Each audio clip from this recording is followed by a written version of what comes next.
रात के 12:30 बजे का वक्त था।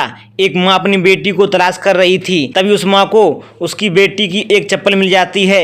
जैसे ही उस माँ को चप्पल मिली तो वो सोचने लगी कि मेरी बेटी यहीं कहीं आसपास होगी। इसी आस में वो बेचारी माँ अपनी बेटी को वहीं तलाशती है। तभी उस माँ की नज़र 5 भट्टियों पर पड़ती है जो ईंटों से बनी हुई थी। उन 5 ईंटों की बनी भट्टियों में से एक कोयले की भट्टी उस वक्त जल रही थी और बची हुई 4 भट्टी बंद थीं। जब वो माँ उस जलती हुई भट्टी के पास गई तो उस भट्टी में से एक बुरी दुर्गंध आ रही थी। जब उस माँ ने दुर्गंध आती देखी तो उस माँ ने एक बांस लिया और उस बांस की मदद से भट्टी को खोलने का प्रयास किया। तभी उस भट्टी में से कुछ चमकीली चीज़ दिखाई दी। जब चमकीली चीज़ बाहर निकाली तो पता चला कि ये तो चांदी का कड़ा है। जब उस कड़े को उस माँ ने देखा तो पहचान गई कि ये कड़ा तो मेरी बेटी का है। फिर उस माँ ने बांस से उस भट्टी को और खंगोला। तभी उस भट्टी में से एक हाथ निकलता है जो 80% जल चुका था। माँ ने तभी वो हाथ लिया और गांव के प्रधान के पास पहुंची और चिल्लाते हुए कहती है कि ये हाथ मेरी बेटी का है, मेरी बेटी को किसी ने जलाकर मार डाला। तभी प्रधान आता है और उस प्रधान से वो माँ कहती है कि पुलिस मेरी सुनवाई नहीं कर रही, अब आप ही मेरे सहारा हो, आप मेरी बेटी को इंसाफ दिलवाइए। जब ये मामला पुलिस के पास पहुँचता है तो ये कहानी चारों ओर फैल जाती है और हर तरफ इसी की चर्चा होती है और हजारों लोग सड़क पर उतर आते हैं और सरकार को घेर लेते हैं। और फिर सारी छानबीन के बाद जब इस मामले का खुलासा होता है तो सभी लोग सन्न रह जाते हैं। दोस्तों, यह घटना है राजस्थान के भीलवाड़ा जिले के थाना कोटड़ी की। इसी कोटड़ी के थाने के अंतर्गत एक गांव पड़ता है जिसका नाम है नरसिंहपुरा।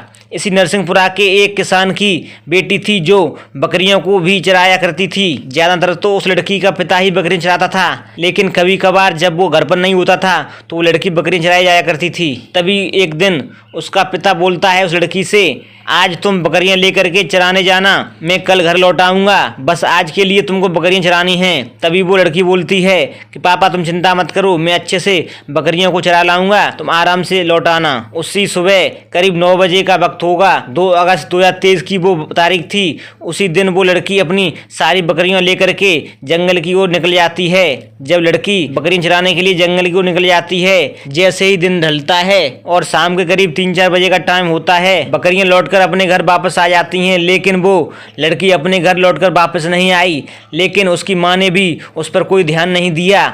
उसको पता नहीं था कि मेरी बेटी लौट के आई है या नहीं। माँ ने उस वक्त कोई ध्यान नहीं दिया। लेकिन जब 5 बजते हैं तो वो माँ अपनी बेटी को आवाज़ लगाती है और उससे ढूंढने लगती है। लेकिन उसकी बेटी का कहीं कोई अता पता नहीं चल रहा था। सभी पड़ोस के घरों में जाकर के उसकी माँ अपनी बेटी के बारे में पूछती है, लेकिन किसी ने कुछ नहीं बताया। सबने मना कर दिया कि उन्होंने उनकी बेटी को नहीं देखा। जब कहीं पर भी कोई पता नहीं चला तो उस माँ ने एक अपने भतीजे को साथ लिया और वन की तरफ निकल गई जहाँ पर वो बकरियाँ चराती थी। उसी जंगल में पहुँच गई।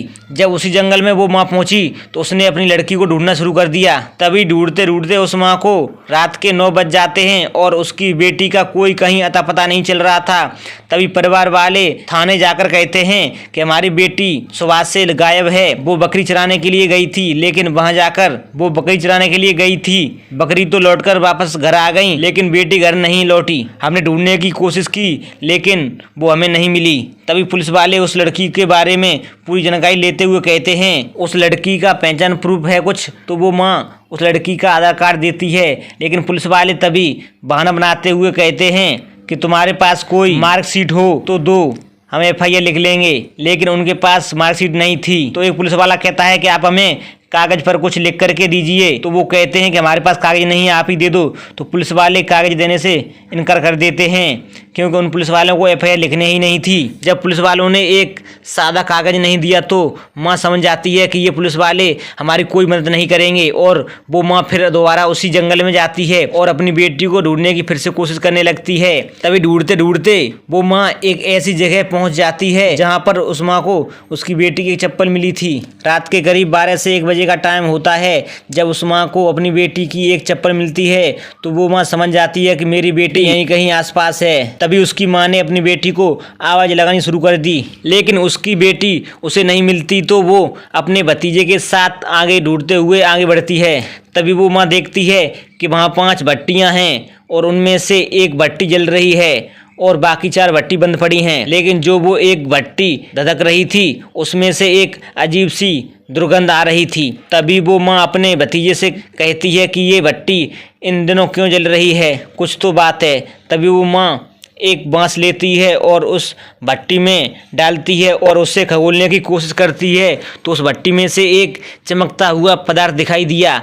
जब वो पदार्थ भट्टी से बाहर निकाला तो वो चांदी का कड़ा था, जो उस लड़की को उसके चचेरे भाई जो उसकी माँ के साथ था उसी लड़के ने दिया था। वो लड़का पहचान लेता है, वो कहता है कि ताई ये कड़ा मैंने ही दीदी को दिया था, ये दीदी का ही कड़ा है। जब उस माँ को ये पता चला कि ये भट्टी में कड़ा मेरी बेटी का ही है तो वो माँ उस बांस से उस भट्टी को और खगोलने की कोशिश करती है। तभी उस भट्टी में से एक जला हुआ हाथ निकलता है। माँ समझ गई कि मेरी बेटी को किसी ने इसी भट्टी में जलाकर मार डाला। फिर वह माँ उस हाथ को अपने साथ ले जाती है और गांव के प्रधान के पास पहुंचती है और गांव के प्रधान को बताती है कि पुलिस उसकी मदद नहीं कर रही। और गांव का प्रधान फिर उसके साथ जाता है और पुलिस में FIR लिखाता है। जब वो हाथ पुलिस को दिया जाता है तो हाथ जला होने के कारण पुलिस वाले उस माँ से कहते हैं कि तुम इस जले हुए हाथ को देखकर इतने यकीन से कैसे कह सकती हो कि ये हाथ तुम्हारी बेटी का ही है। तभी वो माँ कहती है कि जिस भट्टी में से यह हाथ मिला है उसी में से एक चांदी का कड़ा भी मिला है जो मेरी बेटी का है। जब पुलिस ने इस मामले की छानबीन की और ये मामला जब सरकार के पास पहुंचता है और जब अखबार और टीवी पर ये न्यूज पर खबर निकलती है तो ये खबर चारों तरफ फैल जाती है और हजारों की संख्या में लोगों ने हंगामा शुरू कर दिया और थाने को भी लोगों ने घेर लिया। और इस मामले में फिर अधिकारी अपने दस्तक देते हैं और SHO को निलंबित कर दिया जाता है और पुलिस ऑफिसर को भी निलंबित कर दिया जाता है और 2 पुलिस वालों को भी लाइन हाजिर कर दिया जाता है। और फिर इस मामले की जाँच को एक अच्छे सर्किल ऑफिसर श्याम सुंदर बिश्नोई को ये जिम्मेदारी दी जाती है। जब श्याम सुंदर ने अपनी टीम के साथ मिलकर इस मामले की जांच पड़ताल शुरू की तो जब पुलिस वाले कालबेरिया पहुंचते हैं जहां इस लड़की को भट्टी में जलाया जाता है, वहीं पास में ही कालबेरिया नामक जगह है, वहां लोग रहते हैं। जब पुलिस वाले वहां पहुंचते हैं तो पुलिस को देखकर कालबेरिया भागने लगते हैं और तभी उन कालबेरियाओं को गांव वाले लोग पकड़ लेते हैं और पुलिस के हवाले कर देते हैं। ये कालबेरिया उन भट्टियों में कोयला पकाते थे, फिर कोयला को तैयार कर बाजार में बेचते थे। इन कालबेरियाओं के 4-5 डेरे थे। जब पुलिस ने पूछताछ की तो पता चला कि रंगलाल के 2 बेटे हैं, कालू और काना। जब पुलिस ने कालू और काना को संदिग्ध पाया तो उनसे पूछताछ की। पुलिस की पूछताछ में उन्होंने इधर उधर की बातें घुमाते हुए पुलिस को गुमराह करने की कोशिश की।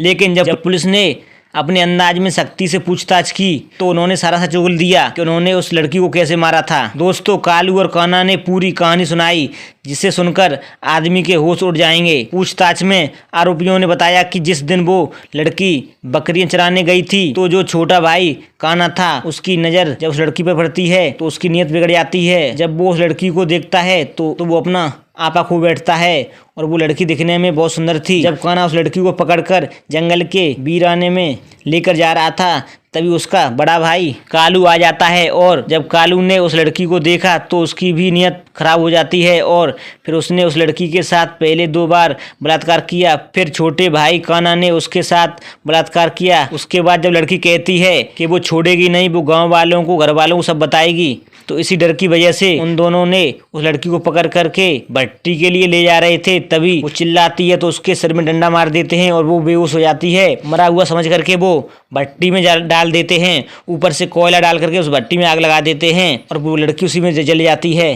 दोस्तों, दोबारा रात में 11 बजे के करीब ये दोनों भाई ये देखने के लिए जाते हैं कि लड़की जली या नहीं और भट्टी को खोलते हैं तो देखते हैं कि लड़की अभी सही से जली नहीं है। वो सोचने लगे कहीं सबूत नहीं रह जाएं, इसीलिए रात को 11 बजे ही उन्होंने लड़की की लाश को बाहर निकाला। जली हुई लाश के फावड़े से 20 टुकड़े करे और उसको सीमेंट की बोरी में भर करके वहां से 5 मीटर दूर एक नहर में डाल दिए। लेकिन उनको यह पता नहीं था कि इस भट्टी के अंदर लड़की का एक हाथ रह गया है और उसका एक कड़ा भी रह गया है जो उनको फांसी के तख्ते पर तक पहुंचा सकता है। जब दोस्तों ये मामला कोर्ट में जाता है, कोर्ट में मामला 9 महीने तक चला। उसके बाद 18 मई 2024 को भीलवाड़ा की अदालत ने दोनों भाइयों को बलात्कार और मर्डर का दोषी मानते हुए सबूतों और रिपोर्ट के तहत फांसी की सजा सुनाई जाती है। जब कोर्ट में इनसे पूछा जाता है तो वो इस अपराध को नकारते हुए कहते हैं, पुलिस ने हमें जबरदस्ती मारपीट करके ये मामला कबूल करवाया है। जब दोनों को फांसी की सजा हो गई उसके बाद इन दोनों भाइयों ने हाई कोर्ट में अपनी अपील दायर की है। दोस्तों, इन दोषियों को कोर्ट ने सबूत और रिपोर्ट के आधार पर फांसी की सजा सुनाई है।